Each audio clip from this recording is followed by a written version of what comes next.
Any wishes, lamb.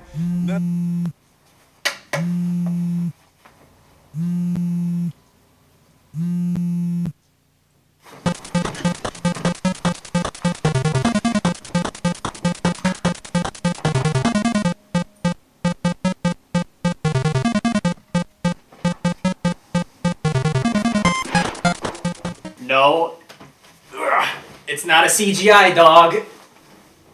It is a real dog, and I'm hearing the call of the wild. Okay, stop. No, another reference. I hear the call. Just do a proper introduction. Just talk about the game.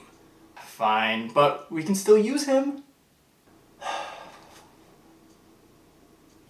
Call to Adventure, a story-driven card game for 1 to 4 players that's carried out over 3 acts where players gain special traits or carve out the next chapter in their story via challenges.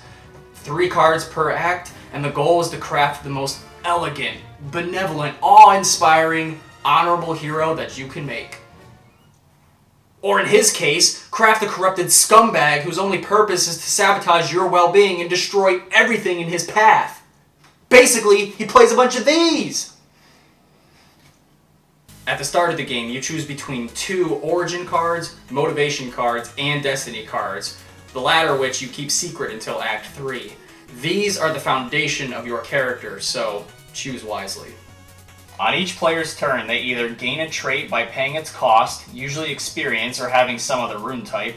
These traits expand or enhance their existing rune pool. The other option is to take a story card and attempt a challenge by throwing the corresponding runes shown on the card in addition to the starting runes every player uses. You may also pay 1 to 3 experience points to add dark runes, which can help, but at the risk of further corruption. So in the place of dice, what we have here are 2-sided runes that each player casts to meet or exceed the difficulty of the challenge. Success nets you some new rune types and another part of your story.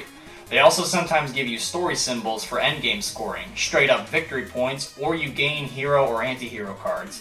Failure simply means the card is discarded. The story cards are really important because they'll mold who your character becomes, and they'll be built on top of the foundation you laid at the start of the game. Your destiny will direct most of your decision making and will align a lot of your choices, because isn't that what you're working towards the whole game? Well, you want victory points, right? In the beginning, each player starts with a hero card. These, along with the anti-hero cards, can only be played depending on where you sit on the corruption tracker. And boy do they have a big impact on the gameplay. In addition to both types giving you a victory point, hero cards most often provide extra runes to cast during challenges.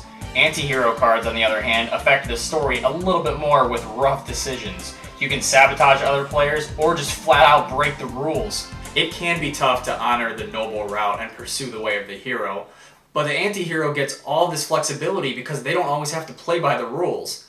Generally, people are going to lean towards the righteous path, but it is interesting to see someone take on the role of the villain and try to win by any means necessary.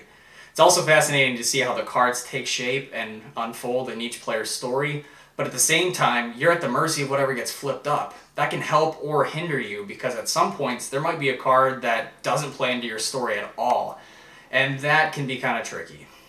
There are also ally cards which get attached to challenges and can be acquired to help players throughout the game. These give you extra actions or can even be sacrificed for certain one-time effects. After the third card is added to that act of your story, you are locked in and you move on to the next act, leaving any other players behind you to catch up. Now don't get discouraged if you lose some challenges early. It's not as hard as you think to claim victory and earn runes for future turns.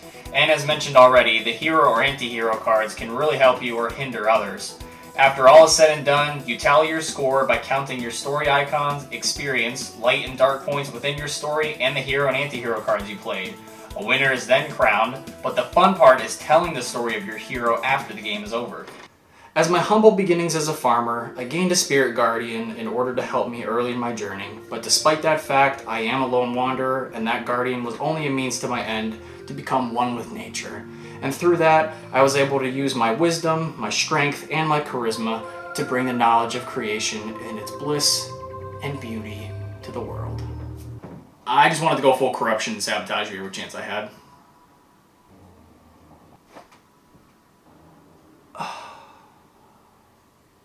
So as a whole, how is the game? I do enjoy how simple the rune casting is. There aren't any complex multipliers or any confusion, and each turn is really simple. You consider your story, choose the best card that accents your playstyle according to what you want out of the game. It's kind of nice, you just make of it what you want. The other nice benefit is the playtime. With a group of 3, you could probably play it in about 45 minutes, and if everyone's played before, maybe even 30. The drawbacks, however, well, the simplicity is a double-edged sword. There's no analysis paralysis, but the decisions you make are pretty shallow overall. You only play slightly to your destiny card for points, and if you don't get into the storytelling elements, then there's not much beyond that. You also can get set by some pretty bad rune/dice rolls. I did mention that you can get off to a rocky start, and there's a chance that too slow of a start means there's no way to come back. But that can happen in a lot of other board games, so here you either cheerfully continue on, or you pivot and try to sabotage/destroy everybody by taking their cards, so there's that.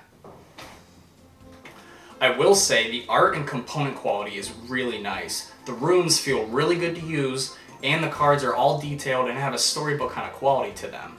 And personally, I like the game, but I'm hesitant because I'm not sure how long that's going to last. There is an expansion, but if you don't have prior knowledge in this series, it's hard to get invested in these cards because they're really specific.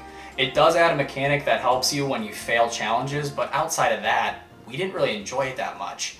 And with that said, I can't really boast for the game's replay value because if you play it too much, you would exhaust all of the options. It's kind of like reading a choose-your-own-adventure book cover to cover, and then you read it again, and again, and again, so I'm not sure how long that's going to last.